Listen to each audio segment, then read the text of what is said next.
This is a Deming pump company. It's also Brendan Marquette on the castings. I don't know, reciprocating pump. Apparently it's maybe dual acting, two sets of valves inside here. So it operates in both directions of a stroke. I'm looking to use this for a project for the garden and yard to use reclaimed water from the greenhouse roof and sump pump and maybe other sources to I don't know, just use that for general purpose irrigation and washing purposes. We have two of those palletized, whatever, I don't know what they're called, water containers. They're good for like 300 gallons each. And then I also have a pressure tank I got from an auction, as well as this. I got this for like 10 bucks. And I think we can make it work. I did have a problem. The motor ran a couple times, but then it wouldn't start. I eventually figured out I figured out pretty quick it was the start capacitor. But the hard part was figuring out what the value of the capacitor was supposed to be, since it was an old cardboard wrapped thing. The serial number on here says something J49, so I wonder if this is, whatever that is, October or November of 1949. So that's probably was the original capacitor, and now it's got a modern one that I think I did like 30 microfarads, and it seems to be good. We'll see how much current it draws under load if we get it working. Then I did a quick test to see if this could pump and build pressure, just running some gravity-fed water in the back. I guess this is the inlet here. No, this is the outlet. Gravity-fed water in the back, and then putting my hand over here, and it did build some pressure, so I thought we were all set. But once I had it hooked up to the actual tanks and tried to use it, I was not getting it to prime and build pressure, even with the intake water level above the pump where it should have self-primed. So my guess is something is either wedging one of the valves, maybe there's some debris inside here, or a broken spring or two. Yeah, we'll get into it, see what we can find and fix. All right, I think what we're going to do first is pull the top off of here, see how much crap is in here. I might need impact. See, I can't hold this real well.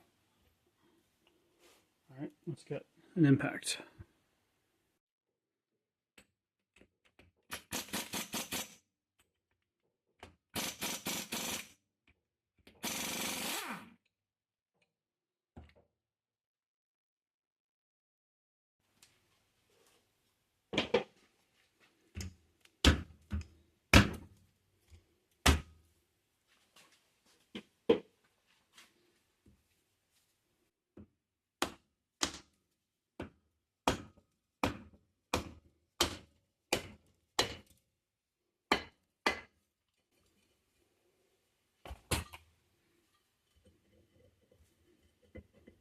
See if we can save that gasket.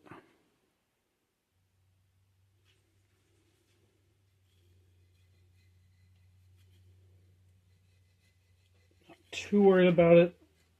It's about the right thickness to replace it with just a cork gasket or something.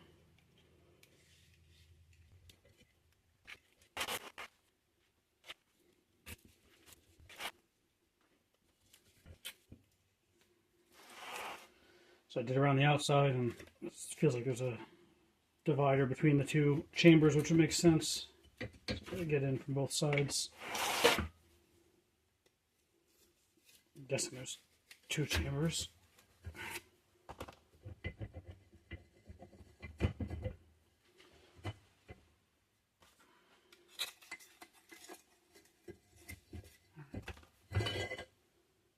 Yep. There's the inside of the casting. I did not know what to expect. So this is all closed off. I don't know, is it a two-stage thing to build more pressure? I don't know, gotta think about it.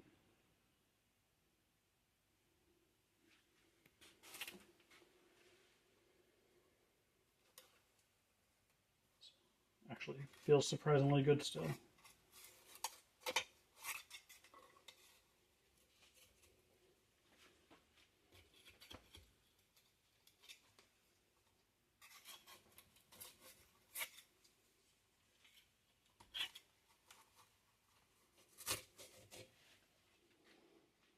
All right, I'm going to take a minute to think about how this all works. Does look like we've got, these two valves open down, these two open up. Let's see if I can get a tool or a pick under some of this and see how things move, see how things feel. So there's a gasket. I can feel this is kind of rubber that I'm pushing against. So the valve opens down and there's a gasket clamped between it and the body here. Expect this one to open up. Okay, that opens up down here. Oh, the whole valve is rubber. Okay, so this whole cylindrical piece here is rubber. Okay.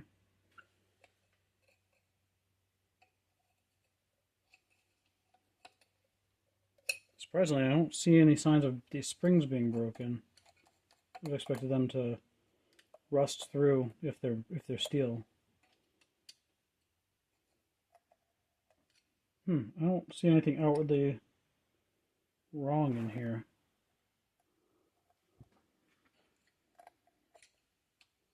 Alright, I'm going to take a minute to poke at this and think through what might be going on here. Alright, well I guess if it's not an outward sign of a problem with the valves, I'm not going to touch those for the moment. Maybe when this is cycling, and this would explain a little more about if there's not a broken spring, and it did seem to want to build pressure during my first test, then maybe what's going on is the leather or rubber seals on the piston below failed after just cycling a little bit. I was trying very hard not to cycle it dry, to avoid that, but who knows what condition they were in and if they were just haven't been cycled in 5 to 40 years. So I'm going to see about getting this opened up with something. I'm going to need something bigger than this probably. Yeah. All right, so we can just get this with a pry bar first, and if not, I've got the air hammer set up to threaten this.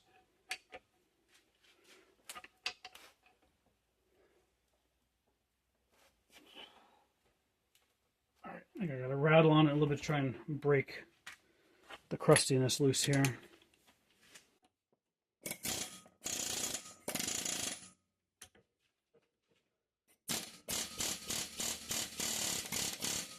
That worked.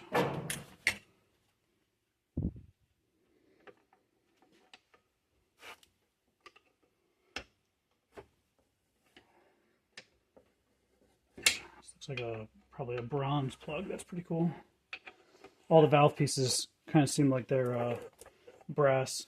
Oh, let me get a container for that mess.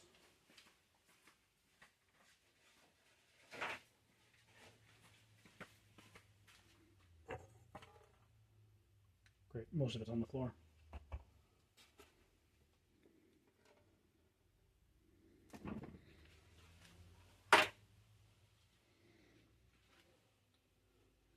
All right, down inside here, can't see a whole lot yet.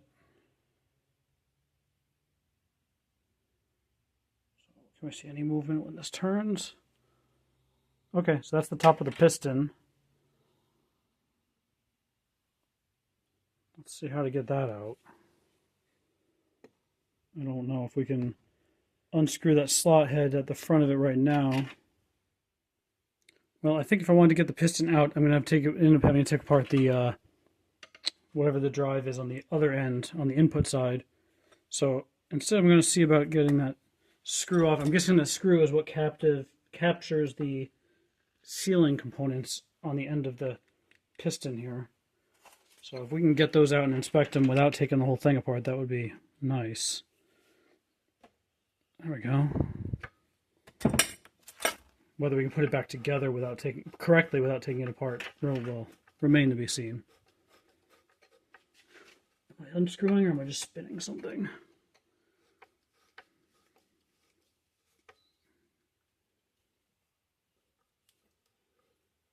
Okay, so there's a ridge at the top of the range of motion here. So it was getting tighter as it backed up into a ridge.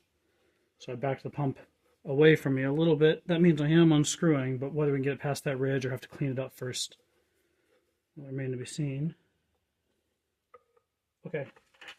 When I turn the pump now, it doesn't move anymore, so I'm fully unscrewed.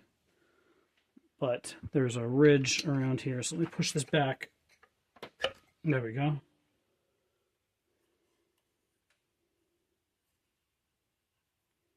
Yeah, feels like it's probably like a 20,000th ridge. So we're going to have to get in there and at least scrape it out. Maybe get in there with a little ball hone and clean it out if we have to, in order to get the seals out and get the new ones in without damaging it, assuming it needs to be resealed. It's not just rust, it's wear. So it is, it's going to need some work to remove it. I don't really want to set this up and hone it, like bore it, but we could. I don't know how I'd hold this thing to do that. All right, let me think about that. So I'm just taking a little bit of a look around and get a little bit of understanding of how this works. So we've got the piston that moves up and down, well, until I unscrewed it. We've got a passage to at least one valve on that side, maybe both, and then a passage to the valves over there. So are those two valves in the foreground the same? No, one opens up, one opens down. So don't entirely understand the full cycle of this yet, and I don't think I need to. But let's see, can you see the ridge? Not really. You can see the rust color change. That's where the ridge is. So, I mean, the seal's not all torn up. I can't think of a way to like pressure test it to see what condition it's in. Because I might destroy it taking it out only to find out it's not the problem. All right, let's try this. So I know that the screw is all the way back out of the piston, or the top of it. I guess the crankshaft. The seal, I guess, makes up the top of the piston itself is the seal. So it's out of, I guess, that would be a crankshaft. Let's just try bopping the input. So I'm going to rotate the pump to push it out, and we'll see if pushing on the threads gets it past the ridge. Maybe we can just grab it and pull it out then. So that wasn't as rough as I thought. I just felt the resistance unscrewing it. I wonder if I can get a good grab and pull on this. Need something a little better. You can see that that piston there is moving, but I unscrewed the linkage all the way back there. So that means I can use something back there to try and push this out. So if I unscrewed it from all the way in the back, that means I can maybe grab that and push it out. I wonder, it is a plain rod. There's a lock nut, a jam nut on the end. So if I get that jam nut off the end that's unthreaded, and maybe loosen, I think there's like a packing nut around it there, then I should be able to get back there and push it out. Let's see how that goes. Problem is there's not a whole lot of room to get in here and get on that, I think it's like that gland nut or packing nut there. So you can just see maybe the edge of the lock nut or jam nut there. This big brass or bronze packing nut is going to be a bit of a challenge to grab. Ideally, I'd back it out this way, loosen up whatever packing is in here, and not tear it up when I pull the end of the threaded rod through, or push the end of the threaded rod through. Let me go see what I can grab that nut with. Even if I have the right size box wrench for that, there's not the clearance here. I think what I need to do is push that through as much as I can to try and maybe get a socket over the end of it, and see if I can move it that way. Let's see, do I have a small enough pry bar?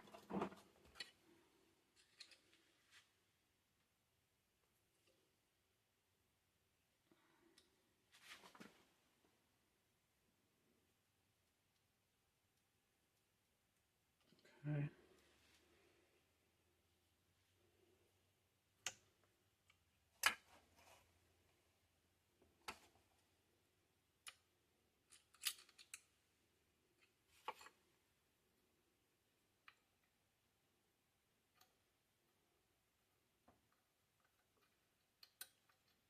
Surprisingly, that jam nut's not rusted on there. I wonder if this is some kind of stainless? I don't know.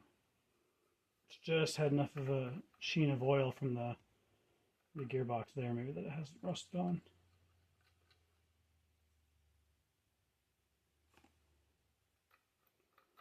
Right, so this shield, this probably is supposed to be pressed into that bore. This looks, the way this is painted, so there's like a dust cap to keep debris out of there. And then there's rubber. I'm guessing that's just in case this nut fails or the packing comes loose. Maybe this keeps water from shooting back towards the gearbox.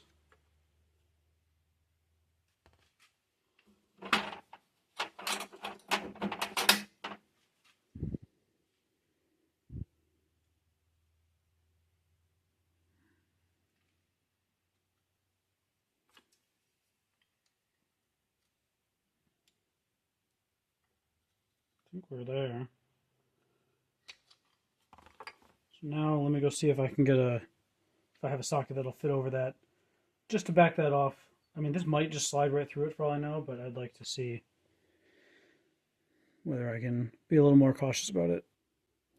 All right, I just spent 5 minutes going through a bunch of different combinations of, I don't have, so it's 1 1/4 inch. I don't have a 3/8 drive 1 inch socket.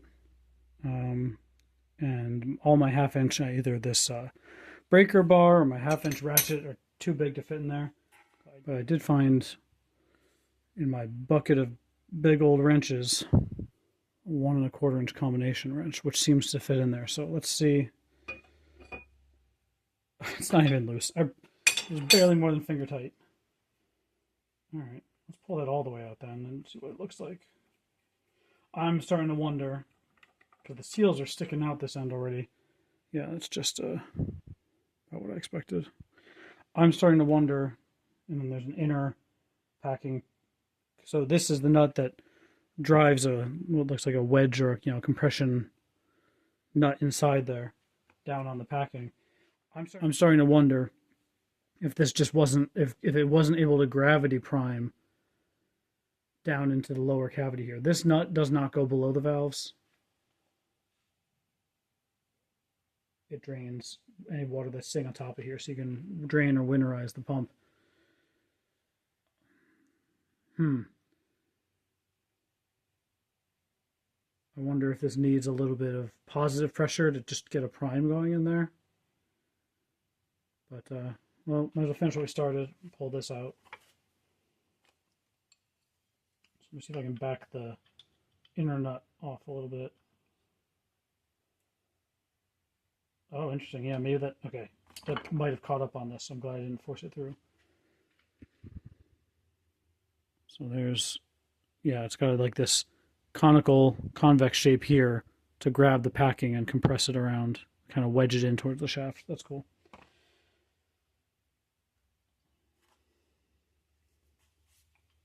So, because we're here, we might as well see about getting this out the rest of the way.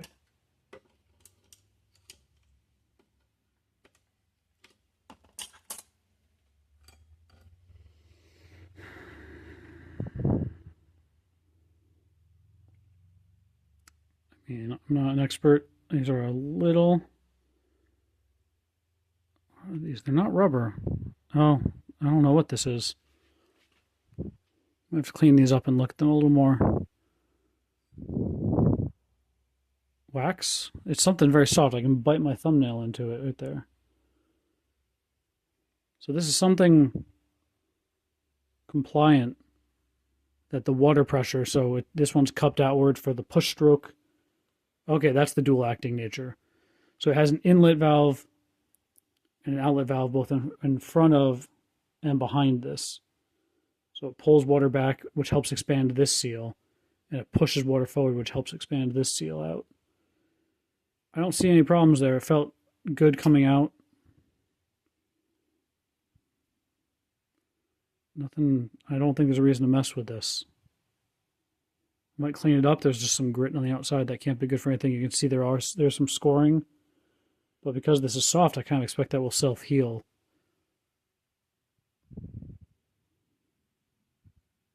The scoring, yeah, that's a good reason to make sure that no grit, no hard debris gets into the inlet side of this. You know, I can pass soft debris, but like sand or small stones could really do a number on this.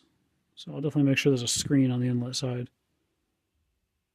All right.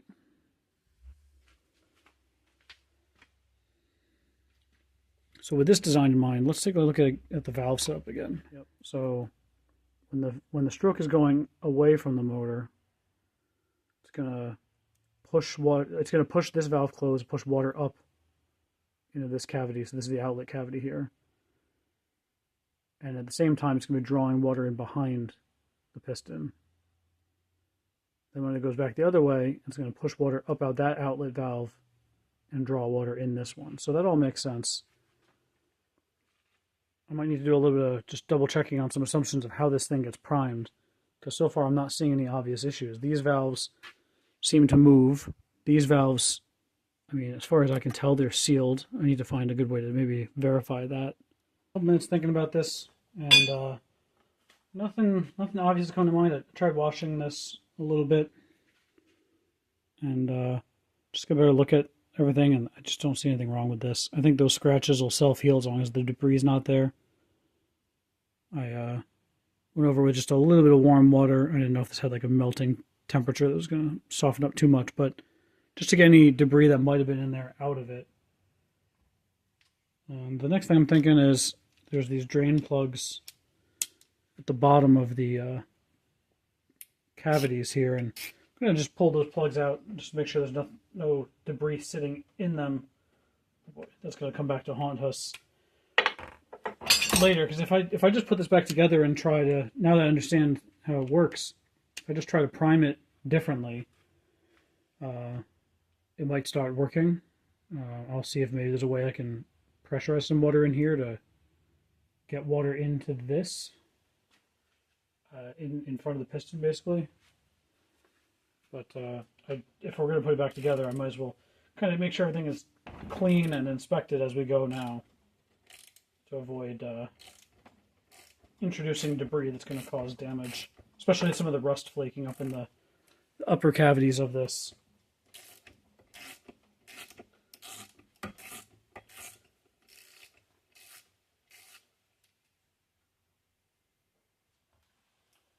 That's completely blocked off with junk. That's interesting.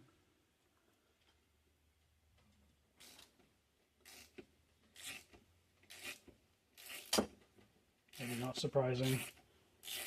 So these two plugs go right in front of, this is at the end of the stroke of the piston in this direction, and this one is the same in the back, and they are completely blocked. So I will need to winterize this where we're potentially going to put it. I'm going to make sure I can get these cleaned out. So we'll need to be able to drain these. Alright, I'm going to spend a few minutes cleaning the debris out of those. I got most of the debris out of these, it just took a minute. And it's actually a good thing I will have these clear, because that's going to be how I can get an indication that this actually is priming in front of and behind the piston sides here. Because if I unplug these or crack them loose while I'm trying to get this to prime, I'll see if water comes shooting out of these, or if without the pump running, if water starts dribbling through, then I know I have enough pressure on the top side. Oh, I had noticed that on the front side of this, there's a Schrader valve. I don't know if that's original or if that's something that was done later, but to make it easier, I bet you gravity feed water in here, you bleed out the top.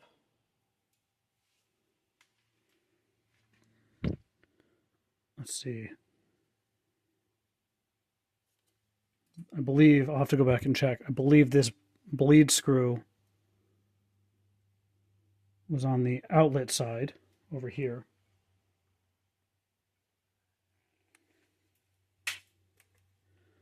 So I don't know. I think I need to come up with a better way to prime this. Maybe I will do a little bit of research, and I'm just missing something obvious about how to get a pump like this to prime. And So I'm going to put this back together. I'm going to spend a little bit of time inspecting parts and cleaning up. I think somebody already replaced this connecting rod here once, because that looks like somebody parted this off on a lathe. Not in the factory, if I had to guess, but this has a bunch of pitting in it. This has a bunch of pitting in it right inside where the packing is, so if this ever starts to leak in the packing, I'll know that I need to replace this. But I don't want to take it apart now because I don't know, how easily I'd obtain cup seals like this or modern replacements, and I just don't want to get into that. So I'm going to spend a little bit of time cleaning, inspecting, and putting back together all the parts on this, and we'll see if we can get it to prime somehow, now that we know what we know. We start at the bench.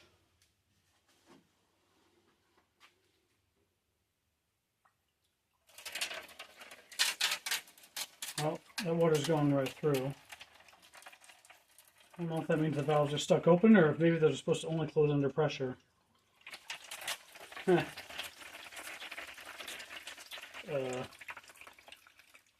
Okay. That's not good. Well, we have a valve issue then.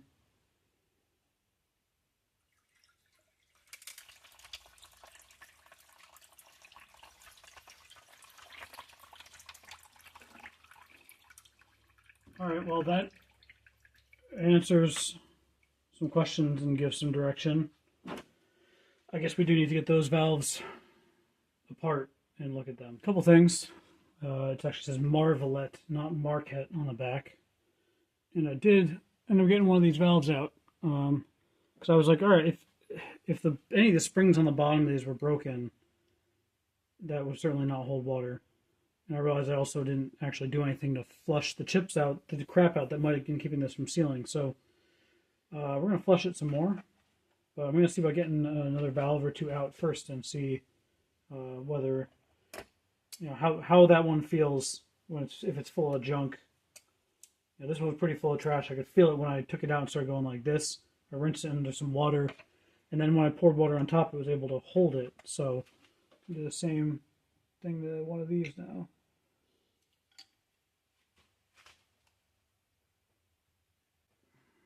Doesn't feel great doing this. I really don't want to break one of these brass studs. There we go. It broke loose.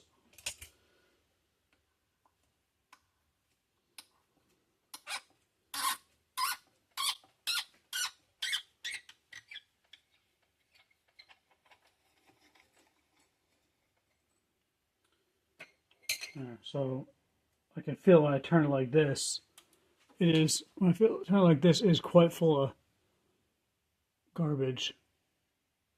So if I pour water on top of this one, I expect it goes right through. It does. But if I try and rinse it out, oh yeah, a whole bunch of debris came out. And it wasn't just around the sealing surface, it was sitting inside here. So more and more stuff would have just kept going through. That already feels a lot better. So let's see if it holds water now. Yeah, there we go. Okay. Let's keep going then.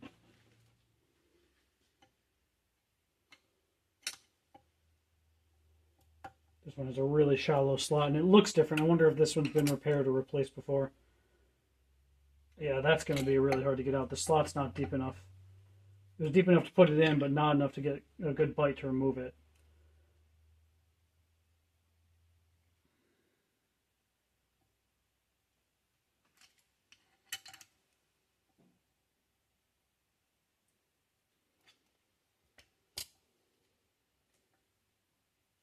This one's really tight.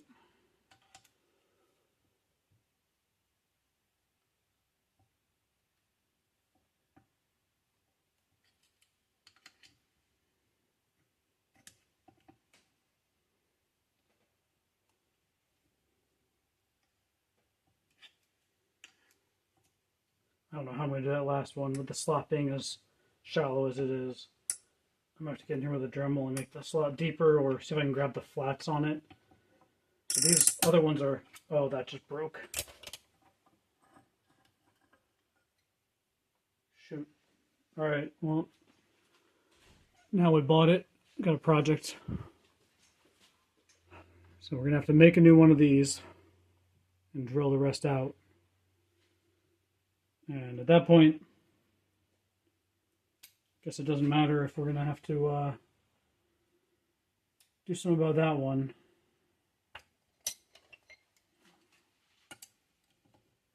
Can't quite get it with this. Don't quite have the reach to get past the casting.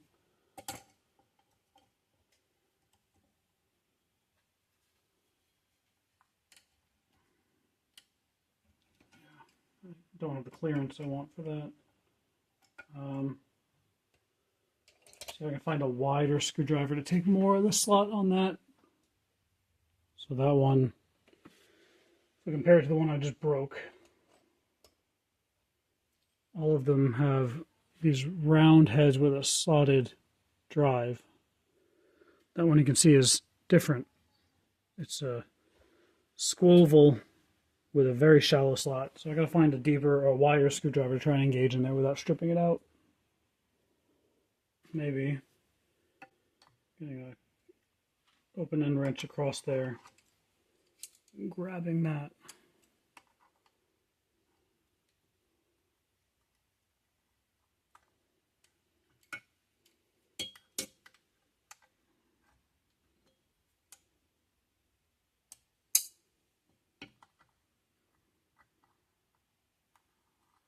There we go. This slot, I mean, if I put this one back in, I'm just going to have to make that slot deeper before it goes in, because this is not how I'd like to reinstall it. Even for putting it back in, I'm not sure a screwdriver is going to bite really well in there.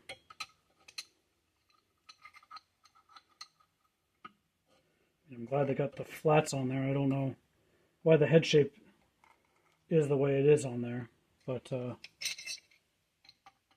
it was a round head with a slot that thin, we'd be in trouble. Alright, we got that one out. Interesting. This one's acting like there's no... Yeah, okay, so they completely replaced this. So this one came apart. There's no nut holding this together underneath. Compare that to... Oh, that one doesn't have a nut either. Okay, maybe these two don't need nuts to stay together. But this was I can't remember where I've seen this kind of hardware before. This goes in some kind of track. So I guess somebody didn't even have to make a replacement for that one. They just happened to find something that worked. That seems unlikely, but all right. It's really just a shoulder bolt. That shouldn't be too hard to make. I mean, I could buy one, but where's the fun in that? We'll probably make one. All right. So now there's a lot of crap in here. Or like, we have access to clean this out a lot better. Okay, so there are, it looks like bronze seats pressed in here. That one's, yeah. All right, I'm getting a better picture of what's going on now. So there's, the sealing surface is completely, you know, this is one of the intake valves, completely between the rubber and this. So that's fine. I wonder if this spring is over-compressed. We really need just enough spring tension to bias this closed. I wonder if this is over-tightened, and that's why I'm having such a hard time getting it to prime. That would need pressure to really open this up. And as long as it's biased closed, you know, like we're thinking about reed valves in an air compressor, they're not crazy strong closed. They rely on the back pressure. Once the flow of water changes direction as the stroke changes, that would push this closed. It really has to be bias closed. I think that's on way too tight. the spring is completely pancaked. And I don't think that's supposed to look like that. It has so little travel, it couldn't even open that far. So this is really going to struggle to pull water in if we can only get that cross section. If you only get that cross section to pull water in, versus if this nut was back here, we could open this half an inch, maybe 3/8 to half an inch instead of this 1/8 inch. Especially if you compare that to, well, was this one? Yeah, this was pancaked way down too, wasn't it?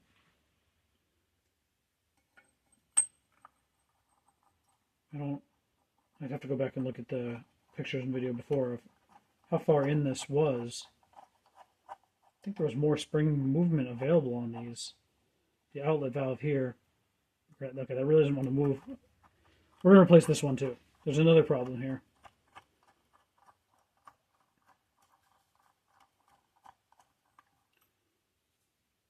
Because this is threaded all the way up, this does not want to move on there very much at all. I guess it's got a shoulder up here. Is that the same amount of shoulder as this one? No, this is way more.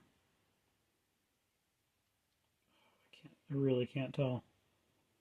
We're going to take these apart and kind of compare them. It just doesn't feel like this should be pancaked all the way down like that. That means that effectively the rubber has to flex to let this move versus this being able to cycle like that. What a broken one. Can I feel where that, if I push this down, there's like a 1/4 inch under the head there. So this one was living up here or so. I mean, it had, it could open some, but I don't think this one was pulled all the way down like those other ones are. I'm starting to think that when we put this back together, we do want it, let me pull this apart. So we do want the rubber to, we want all of its travel to be on the shoulder. We don't want it to have to go underneath here and hit that or even be partially off that. So if fully closed is going to be down to the very bottom of the shoulder, we do have a 1/4 inch minus the spring, however far the spring wants to go.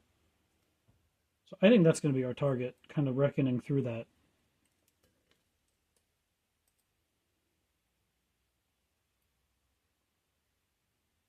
We're going to want it to be right there, fully closed. Okay, it is 1/8 of an inch of free play to move, but we're not having to flex the rubber to get that. Whereas on these inlet valves here, I mean, that just doesn't have the room. Like, it has a little.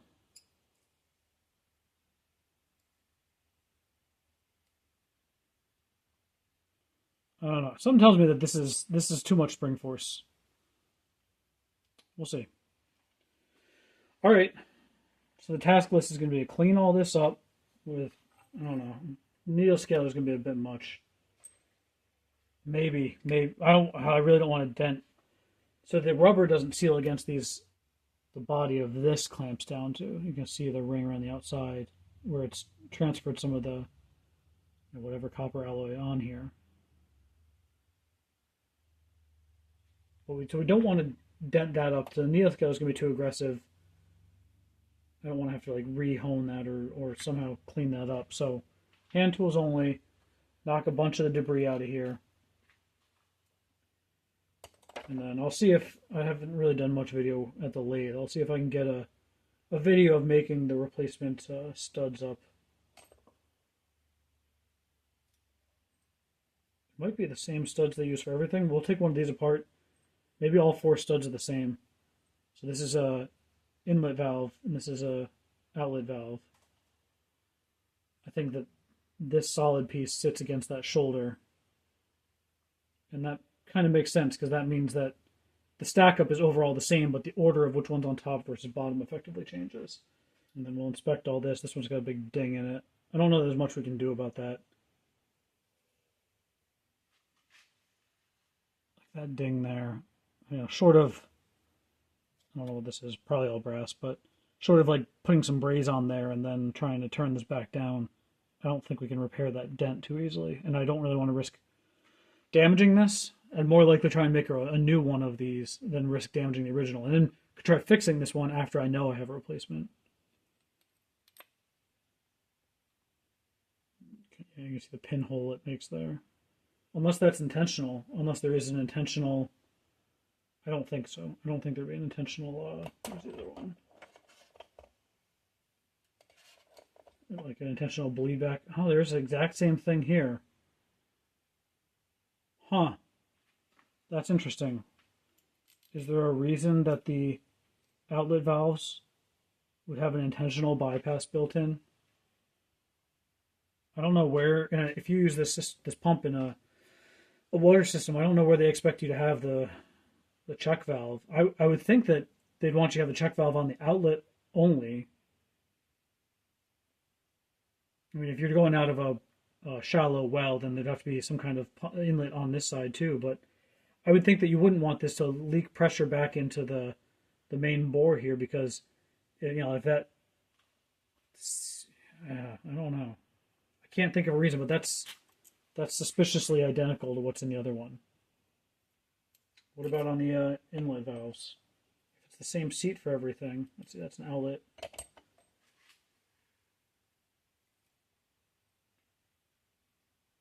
I assume that all four would be the same part, this plate. But I don't see a notch on those, on that one.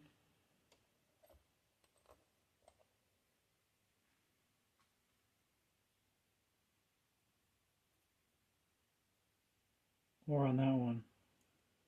So it is symmetrical, like both of the inlet valves have this feature. It's cut. I mean, that's too consistent between them to not be intentional. I'll just have to ignore that. Maybe that's to help it prime from the outlet side. So I had more thoughts about the Schrader valve. If this isn't meant to be used with an expansion tank, and this is effectively meant to just be a shallow well pump, where this provides some pressure to the system until the pump can start, then maybe that's why this cavity is here, to hold air pressure in the system. But the problem is that, at least the way that, unless this was on backwards from what it's intended, you would think that wherever you want to hold air pressure is where this big air cavity would be, to act like a pressure tank where you have air over the water. Unless this is on backwards, because when I took it apart, this plug was on the outlet side. But it makes sense that would be a priming plug, and it makes sense that the air chamber would be on the outlet side. So I have to go back and double check my pictures before I took this apart. I wonder if this has been on backwards for a long time. Obviously the gasket was stuck on. That has been in here for a long time. That's another guess at what might be wrong with this. It wants to pressurize the outlet side. The problem for me is I have a big pressure tank on this side, and obviously I can't have a check valve biased backwards against the pump. So I'm going to have to put maybe a valve between here and the tank to block it off until I can get it to prime. You know, a valve to close that and a valve to let it cycle out. And then I close the valve that lets it, you know, go to atmosphere and open the one that goes to the tank. Otherwise I have to fill this whole side with pressurized air. That's probably what I need to do, is have an isolation valve on this and one to drain, you know, let air out. All right, I think that's the plan then. We're gonna do a few things. Clean more trash out of here. Give this the best clean I can get into there as well, just to keep more debris from falling into the valves. We'll end up adding some ball valves out here to control that. And then I want to make 2 more of these shoulder bolts for this, because this one, technically it could work if that shoulder length is the same as this shoulder length. It's not, though. That's a little short. No? Damn, that is really... Alright, it happens to be the same. Oh, somebody put it... That's a clever solution. Somebody put a piece of copper tubing on here to act as the shoulder. This is bent. This is bent, though. Alright, somebody put a piece of copper tubing there because this would not have originally had a shoulder. I think I might have a couple of these, but I don't like that. That slot is just way too shallow. I'd rather make ones like the original, cut a nice deep slot in it, than do this. But that might be a way to get the shoulder. I don't know. If I'm making these, I really don't need to play a game like that.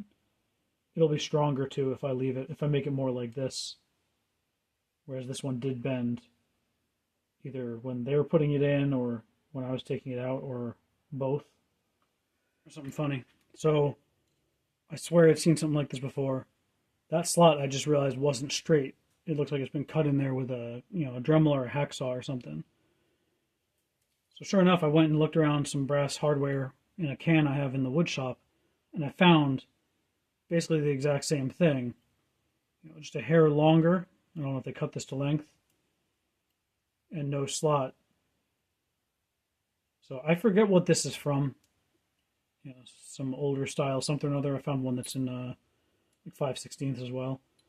So I'm not going to do that. I'm not going to do the same thing. We'll make replacements, but I knew I'd seen something like that before.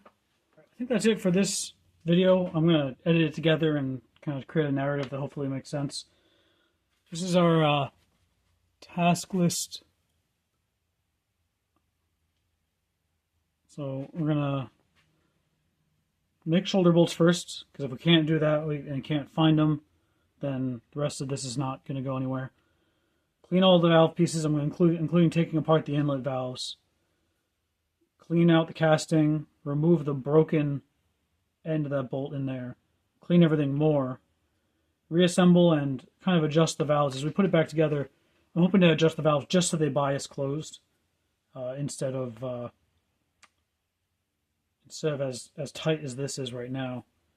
And then we're going to plumb it back together with a couple of ball valves on the outlet to prime it and let it build water pressure before we pass it through to the pressure tank that I'm putting on it.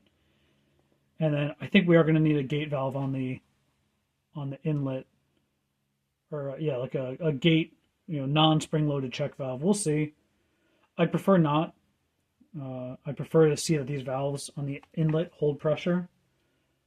Maybe those notches are there so that it can drain water in and fill the cavity here. Maybe that's why those are there. But then we'd be relying on the inlet valves on this side to hold pressure when the pump's not running. And that might be reasonable. Maybe that's how this is meant to prime. We do want this air pressure over the water to help prime and get the cycle started. So we'll see, but I think I understand how it could prime now that we know that the inlet valves do have this leakage path, or the outlet valves have this leakage path. We'll see. We got a little bit of time to figure that out. So I'm going to put this video together, and then maybe even today I'll start looking at doing some lathe work on these. But I think this is our triage and our diagnosis and our direction. We'll see how it goes from here. It could be a very short project if I make a real pig's ear out of getting that out of there. I'd have to helicoil it, and I don't know how I'm going to even hold to this to mill it. Anyway, I'm rambling on. I'm excited to get into this, and we'll see where it goes.